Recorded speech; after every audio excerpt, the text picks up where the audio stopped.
अस्सलाम नाज़रीन, मैं हूं डॉक्टर मसूद परवेज़। आज एक नई डेवलपमेंट तो नहीं है, एक एक्सपीरियंस शेयरिंग है। मेरे पास काफ़ी लोग सवाल भेजते हैं कि डॉक्टर साहब ये बताएं कि फ़िश फार्म में बायोफ्लाक बनाना ज़रूरी है, और क्या बायोफ्लाक बनाएं या एजोला डालें, कौन सा बेहतर है, और क्या दोनों इकट्ठे डाल सकते हैं? ये 3 सवाल बहुत ज़्यादा आ रहे हैं मेरे पास। तो फर्दन जवाब देना मेरे लिए अब मुमकिन नहीं रहा, क्योंकि अगर आपने देखा होगा मेरे सब्सक्राइबर तो शायद कम है, लेकिन मेरी कोऑर्डिनेशन तकरीबन हर एक से है। तो हर एक बंदा जो है मेरे से सवाल पूछता है और सारा नॉलेज लेने की कोशिश करता है, और मेरे लिए बड़ा मुश्किल हो जाता है। इवन रात को 12-1 बजे जाके मैं फिर फ़ोन को साइलेंट पे लगाता हूँ। तो एक तो ये गुजारिश करनी थी कि 12 बजे के बाद आप कॉल से परहेज़ किया करें, और सुबह 7 बजे से पहले और 12 बजे के बाद कॉल ना किया करें। उसके बाद पूरा दिन और पूरी रात आपके पास होती है आगे, तो उसमें आप कॉल कर सकते हैं, क्योंकि मुझे भी तो आराम चाहिए। अच्छा, सवाल ये था कि फ़िश फार्म में एजोला और प्रोबायोटिक में से कौन सा बेहतर है? मेरे भाई, दोनों एक ही काम करते हैं। एजोला भी आपके पानी के अंदर मौजूद नाइट्रोजन को टेकअप करता है, यानी उसको खा जाता है, और उससे अपने पत्ते बनाता है, प्रोटीन बनाता है, और अपनी बॉडी बनाता है, जड़ें बनाता है, सारा कुछ है। अब प्रोबायोटिक भी यही काम करते हैं।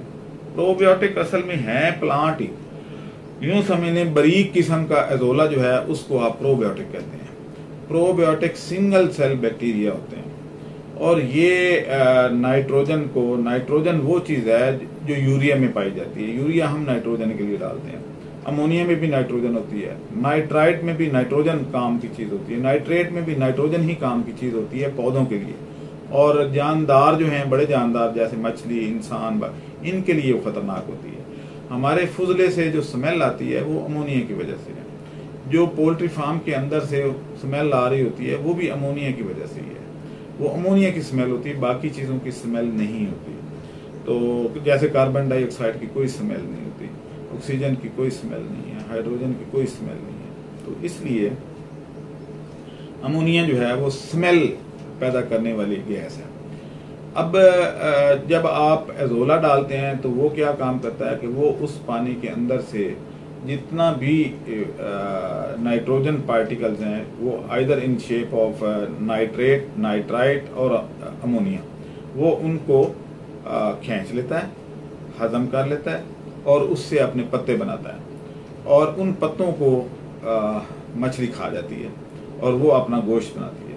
अब ये एक इकोसिस्टम बन जाता है, यानी आपने मछली अंदर डाली, उसने खुराक खाई, उसने फुजला पैदा किया, और फुजला पैदा करके उससे अपना, यानी वो अमोनिया पैदा हो गया, उसने अपना जो कीमती उसमें से अज़ा थे वो उसने अपने गोश्त में कन्वर्ट कर दिया, और जो वेस्ट था वो फुजले में चला गया। अब वो फुजला जो है वो पौधे जो है एजोला, डकवीड और ये सारे ये टेकअप कर लेते हैं। प्रोबायोटिक भी वही फुजले के अंदर मौजूद जो नाइट्रोजन है या अमोनिया है उसी को टेकअप करता है। वो अपने बॉडी पार्ट्स बना लेता है, जो सब्जी सा रंग अंदर पैदा हो जाता है, या पानी का रंग गदला हो जाता है, वो उस बैक्टीरिया की वजह से होता है। अब उसने वो अपना जिस्म कैसा, फर्क सिर्फ इतना है कि वो बारीक है, वो नजर ना आने वाली चीज है। ये जो एजोला है ये बड़ा है। अब एजोला ने क्या किया कि पत्ते बना लिए। पत्ते किस चीज से बने? वो जो वेस्ट हुई नाइट्रोजन।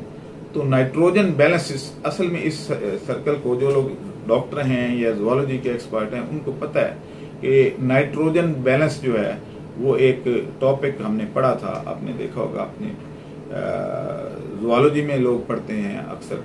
तो नाइट्रोजन बैलेंस जो है वो ऐसे ही होता है कि वो पहले वहां गया फुजले से नीचे, वहां से टेकअप किया पौधों ने, उन्होंने अपनी नाइट्रोजन बना ली, फिर उसको फिर मछली ने खा लिया, फिर फुजला किया। तो इस तरीके से एक सिलसिला मुसलसल चलता रहता है।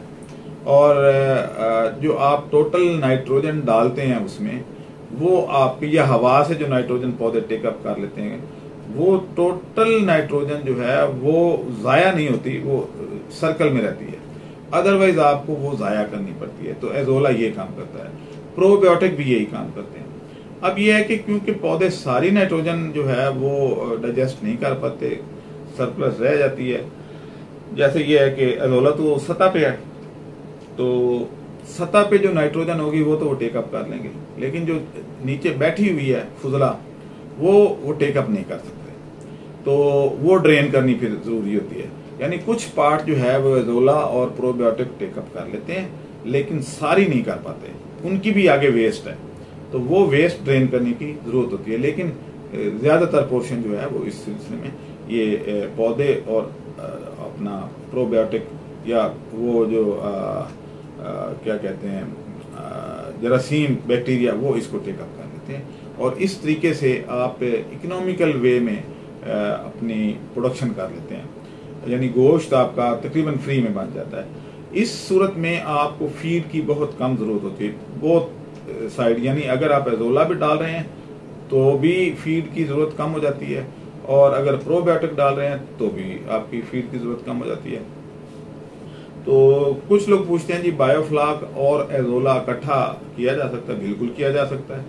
ऐसी सूरत में और ज्यादा नाइट्रोजन जो है वो यूटिलाइज हो जाएगी। तो उसका एक फार्मूला है, यानी कितना एजोला और कितना आपका प्रोबायोटिक हो तो आप कितनी फीड एक्सटर्नल आप डालेंगे, या डालेंगे भी या नहीं डालेंगे। तो ये चीजें जो हैं वो करें। इसमें एक और चीज भी है, वो बड़ी इंपॉर्टेंट है कि अगर आपने तिलापिया रखी हुई है या ग्रास कार्प रखी हुई है, तो उसके फुजला यूटिलाइज करने के लिए अगर आपने 1000 मछली डाली हुई है तो उसमें 15 दाने गुलफाम के डाल दें। गुलफाम इनके फुजले को खाती है, यानी बॉटम फीडर है, और वेस्ट को खाती है। अगर आप ताज़ा फीड उसको डालेंगे तो नहीं खाएगी, जब वो गल सड़ जाएगी, फुजला बन जाएगी, या क्या कहते हैं वेस्ट में कन्वर्ट हो जाएगी, तो फिर उसको खा जाएगी। तो आम तौर पे हम ये करते हैं कि तिलापिया के अंदर 10 से 15 दाने गुलफाम के डाल देते हैं, ग्रास कार्प के अंदर भी ऐसे करते हैं, बाकी मछलियों के अंदर गुलफाम डाल दें। जब आप गुलफाम डालेंगे तो आप नोटिस करेंगे कि फुजला जो आप ड्रेन करते हैं उसकी मिकदार बहुत ही कम रह गई है। तो ये एक अच्छा इकोसिस्टम बन सकता है।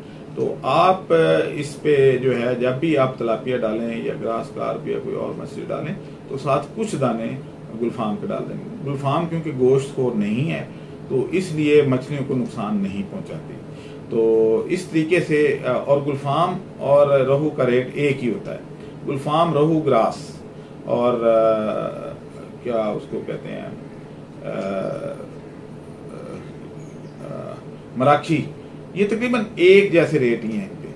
तो महाशीर भी इसी रेट में आती है, वो रोहू की एक मॉडिफाइड किस्म है।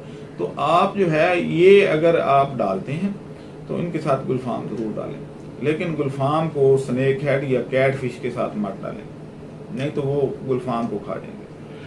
तो आज का टॉपिक बस इतना ही था कि आपने अगर एजोला डालना है, साथ में बायोफ्लाक बनाना है, और अगर गुलफाम साथ डाल लेते हैं तो आपके तकरीबन 80% अमोनिया के प्रॉब्लम सॉल्व हो जाते हैं। सिर्फ 20% रह जाते हैं जो मैनुअली आपको करना पड़ता है। इस सूरत में आप अगर एक हफ्ते के बाद भी थोड़ी सी सफाई कर लेते हैं तो दैट इज एनफ। आज के लिए मुझे इजाजत दें। अल्लाह हाफिज।